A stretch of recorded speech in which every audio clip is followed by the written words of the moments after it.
सुप्रभात प्यारे बच्चों। आज हम आपकी हिंदी व्याकरण की पुस्तक व्याकरण नयन के पाठ 5 लिंग का अध्ययन करेंगे। आप इस वीडियो को ध्यान से देखकर, सुनकर, समझकर पाठ को 2 से 3 बार स्वयं पढ़ें और समझें। तो आज हम इस पाठ में पढ़ेंगे लिंग किसे कहते हैं और लिंग कितनी प्रकार के होते हैं। तो चलिए बच्चों, सबसे पहले हम इन चित्रों के नीचे दिए गए वाक्यों को पढ़ते हैं। राजा रानी सिंहासन पर बैठे हैं, लड़का लड़की खेल रहे हैं, वर वधू माला पहना रहे हैं, दादा दादी बाजार जा रहे हैं। तो बच्चों, इन वाक्यों में राजा, लड़का, वर, दादा ये शब्द हमें पुरुष जाति का बोध करा रहे हैं। अर्थात इन शब्दों को पढ़कर हमें उनके पुरुष जाति के होने के बारे में पता चल रहा है। रानी, लड़की, वधू, दादी ये शब्द हमें स्त्री जाति का बोध करा रहे हैं। तो बच्चों, लिंग किसे कहते हैं? शब्द के जिस रूप से उसके पुरुष या स्त्री जाति के होने का पता चले उसे लिंग कहते हैं।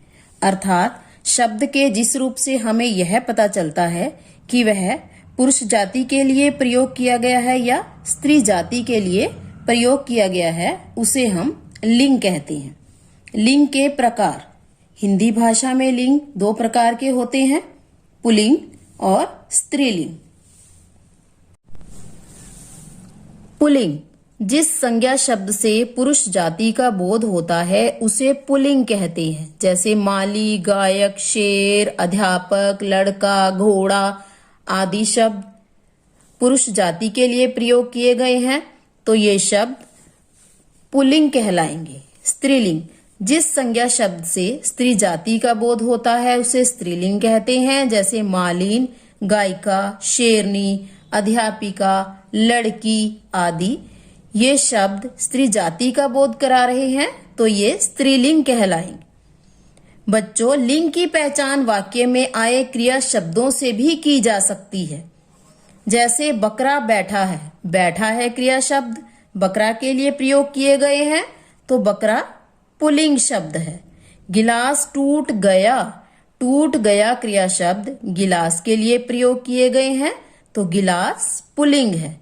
बकरी बैठी है क्रिया शब्द बकरी के लिए प्रयोग किए गए हैं, तो बकरी स्त्रीलिंग है। कलम टूट गई क्रिया शब्द कलम के लिए प्रयोग किए गए हैं, तो कलम स्त्रीलिंग है। इसी प्रकार से पुल्लिंग और स्त्रीलिंग की पहचान बताने वाले कुछ अन्य क्रिया शब्द भी होते हैं। जैसे आता, जाता, खाता, दौड़ता आदि पुल्लिंग की पहचान बताते हैं, और आती, जाती, खाती, दौड़ती, भागती, चलती आदि स्त्रीलिंग की पहचान बताते हैं।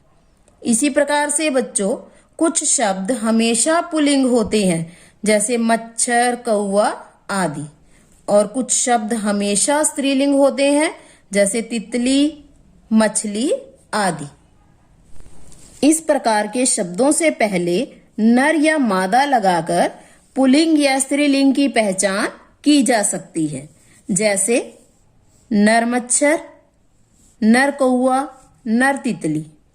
और जब हम इसका स्त्रीलिंग बनाएंगे तो मादा मच्छर, मादा कौवा और मादा तितली आदि। तो बच्चों, आपके पाठ्यक्रम में 1 से लेकर 20 तक पुल्लिंग स्त्रीलिंग शब्द हैं। आइए अब हम उनको पढ़ते हैं।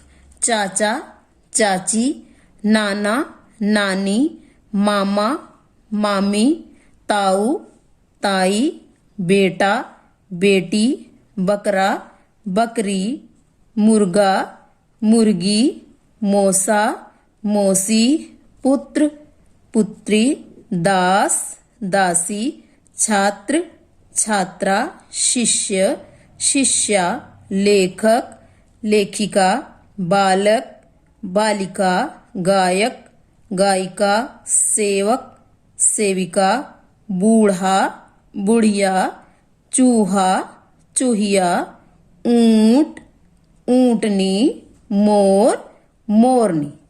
तो बच्चों, आप इन पुल्लिंग स्त्रीलिंग शब्दों को अपनी हिंदी की उत्तर पुस्तिका में सुंदर लिखावट में लिखें और इन्हें याद करें। धन्यवाद बच्चों।